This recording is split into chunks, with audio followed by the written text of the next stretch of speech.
নমস্কার বন্ধুরা, এই মুহূর্তে এলো কৃষকদের জন্য বিরাট বড় সুখবর।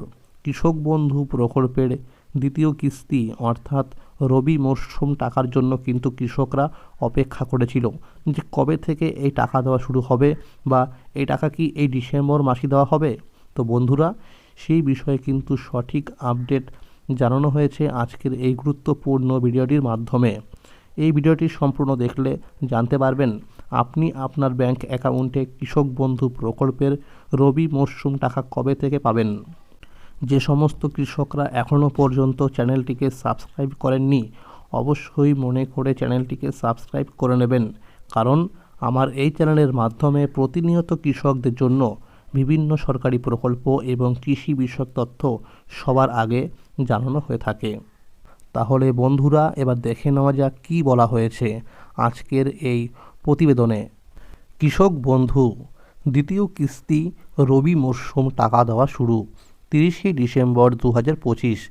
দেখতে দেখতে আজ 30শে ডিসেম্বর, আর মাত্র একদিন পরেই শুরু হতে চলেছে নতুন বছর। কিন্তু বছরের শেষ প্রান্তে এসেও রাজ্যের বহু কৃষকের ব্যাংক অ্যাকাউন্টে এখনও পর্যন্ত কৃষক বন্ধু প্রকল্পের দ্বিতীয় কিস্তির টাকা জমা পড়েনি। তাই স্বাভাবিকভাবেই চাষিদের মনে দানা বাঁধছে একের পর এক প্রশ্ন। তাহলে কি এবার টাকা দেওয়া হবে না, নাকি কৃষক বন্ধু প্রকল্পটাই বন্ধ হয়ে গেল? ডিসেম্বর মাস তো প্রায় শেষ, তাহলে কি জানুয়ারি মাসে টাকা দেওয়া হবে? এই প্রশ্নগুলোর পেছনে রয়েছে বাস্তব চিন্তা আর মাঠের বাস্তবতা। কারণ এই সময় রবি মরশুমে চাষ জোর কদমে চলছে। কেউ সরষে লাগিয়েছে, কেউ ডাল, কেউ আবার শাক সবজি। জমিতে সেচ, সার, বীজ সব কিছুর জন্য এখন সবচেয়ে বেশি টাকা দরকার। ঠিক এই সময় কৃষক বন্ধু প্রকল্পের দ্বিতীয় কিস্তি চাষিদের জন্য বড় ভরসা হওয়ার কথা।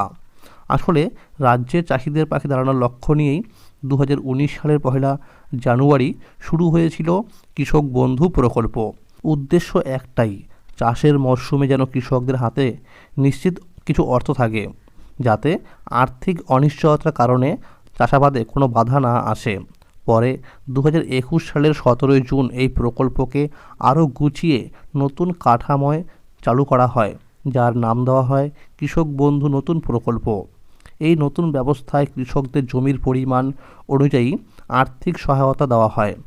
যেসব কৃষকের জমি 1 একর বা তার বেশি, তারা বছরে মোট 10,000 টাকা করে পান, আর যাদের জমির পরিমাণ 1 একরের কম, তাদের জন্য বছরে 4,000 টাকা করে বরাদ্দ থাকে।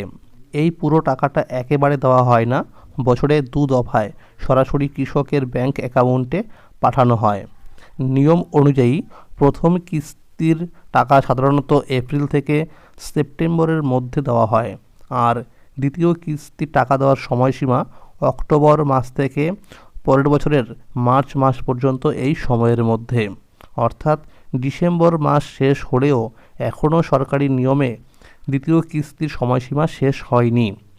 এছাড়াও এই প্রকল্পের আওতায় একটি গুরুত্বপূর্ণ সুরক্ষা ব্যবস্থা রয়েছে। কোনো কৃষকের বয়স যদি 18 থেকে 60 বছরের মধ্যে হয় এবং দুর্ভাগ্যবশত তার মৃত্যু ঘটে, তাহলে তার পরিবারকে 2 লক্ষ টাকা এককালীন আর্থিক সহায়তা দেওয়া হয়। ইতিমধ্যেই কৃষকদের স্ট্যাটাসের ঘরে অ্যাকাউন্ট ভ্যালিড দেখাচ্ছে। শুধুমাত্র মাননীয় মুখ্যমন্ত্রী মমতা বন্দ্যোপাধ্যায়ের ঘোষণার অপেক্ষা। ঘোষণা হয়ে গেলেই কৃষকদের অ্যাকাউন্টে টাকা পাঠানো হবে। বিগত বছরের দিকে তাকালে দেখা যায় 2021 সালে 8ই ডিসেম্বর, 2022 সালে 21শে ডিসেম্বর, 2023 সালে 12ই ডিসেম্বর এবং 2024 সালে 21শে নভেম্বর কৃষক বন্ধু প্রকল্পের রবি মরশুমে টাকা দেওয়া হয়েছিল। সেই অভিজ্ঞতা ধরেই সূত্র অনুযায়ী জানা যাচ্ছে এই বছর 30শে ডিসেম্বর থেকে 5ই জানুয়ারির মধ্যেই কৃষক বন্ধু প্রকল্পের দ্বিতীয় কিস্তি টাকা দেওয়া শুরু হতে পারে। তো বন্ধুরা, আজকেই কিন্তু 30শে ডিসেম্বর। তো যদি আজকে টাকা না দেওয়া হয়, মনে রাখবেন যে 30শে ডিসেম্বর থেকে 5ই জানুয়ারি এই সময়ের মধ্যেই কিন্তু টাকা দেওয়া হবে। মাননীয় মুখ্যমন্ত্রী ঘোষণা করে দিলেই কৃষকদের অ্যাকাউন্টে টাকা ঢোকা শুরু হবে। তো বন্ধুরা, যদি আজকেই ঘোষণা করে দেয়, তাহলে কিন্তু আজকেও টাকা চলে আসতে পারে কৃষকদের ব্যাংক অ্যাকাউন্টে। অর্থাৎ শুধুমাত্র মুখ্যমন্ত্রী মমতা বন্দ্যোপাধ্যায়ের ঘোষণারই অপেক্ষা। ঘোষণা হয়ে গেলেই কিন্তু টাকা রিলিজ করে দেবেন।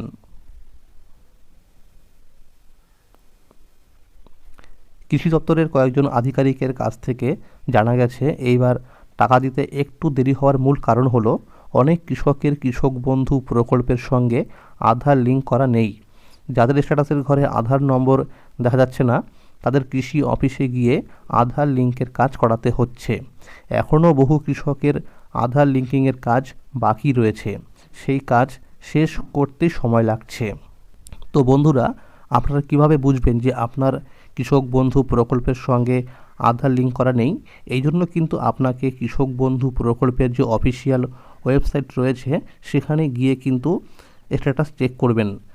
যদি স্ট্যাটাসের ঘরে আধার নম্বর দেখা না যায়, অর্থাৎ সেখানে যদি ব্ল্যাঙ্ক থাকে, তাহলে কিন্তু আপনাকে বুঝতে হবে যে আপনার কৃষক বন্ধু প্রকল্পের সঙ্গে আধার লিঙ্ক করা নেই। তাহলে কিন্তু আপনাকে কৃষি অফিসে গিয়ে আধার লিঙ্কের কাজ করতে হবে। কৃষি দপ্তর থেকে জানানো হয়েছে কৃষকদেরকে ধাপে ধাপে টাকা পাঠানো হবে, অর্থাৎ সমস্ত কৃষকরা একই দিনে টাকা পাবে না। যাদের ডকুমেন্টসের সমস্যা রয়েছে তাদেরকে কৃষি অফিসে গিয়ে যোগাযোগ করতে হবে। তারপর নথিপত্র যাচাই হয়ে গেলে কৃষি অফিস থেকে অ্যাপ্রুভ করে দিলেই তারপর টাকা দেওয়া হবে। এছাড়াও যেসব কৃষক সম্প্রতি নতুন জমি কিনেছেন এবং জমির পরিমাণ বৃদ্ধির ফর্ম কৃষি অফিসে জমা দিয়েছেন, যদি তাদের স্ট্যাটাসের ঘরে সেই নতুন জমির তথ্য আপডেট হয়ে থাকে তাহলে অতিরিক্ত জমির জন্য বাড়তি টাকাও একই সঙ্গে দেওয়া হবে। সব কৃষকদের অনুরোধ করা হয়েছে নিজেদের ব্যাংক অ্যাকাউন্টে কেওয়াইসি আপডেট রয়েছে কিনা একবার ভালো করে যাচাই করে নিতে। যদি কেওয়াইসি আপডেট না থাকে তাহলে দ্রুত সেটি সম্পূর্ণ করতে হবে। সূত্র মারফত আরও জানা যাচ্ছে নদিয়া, মালদা, কোচবিহার, হাওড়া, পূর্ব ও পশ্চিম বর্ধমান, পূর্ব ও পশ্চিম মেদিনীপুর, উত্তর ও দক্ষিণ 24 পরগনা, পুরুলিয়া, বাঁকুড়া, বীরভূম, উত্তর ও দক্ষিণ দিনাজপুর সহ একাধিক জেলায় কৃষকদের অ্যাকাউন্টে টাকা আগে পৌঁছাতে পারে। তাহলে বন্ধুরা, আজকের এই ছিল আপডেট। কৃষক বন্ধু প্রকল্প সহ সরকারি বিভিন্ন প্রকল্পের আপডেট সবার আগে পেতে হলে চ্যানেলটিকে এখনই মনে করে সাবস্ক্রাইব করে নেবেন এবং সকলের কাছে শেয়ার করে দেবেন। আর যদি এই ভিডিওটি ভালো লাগে অবশ্যই একটি লাইক করে দেবেন। Thank you.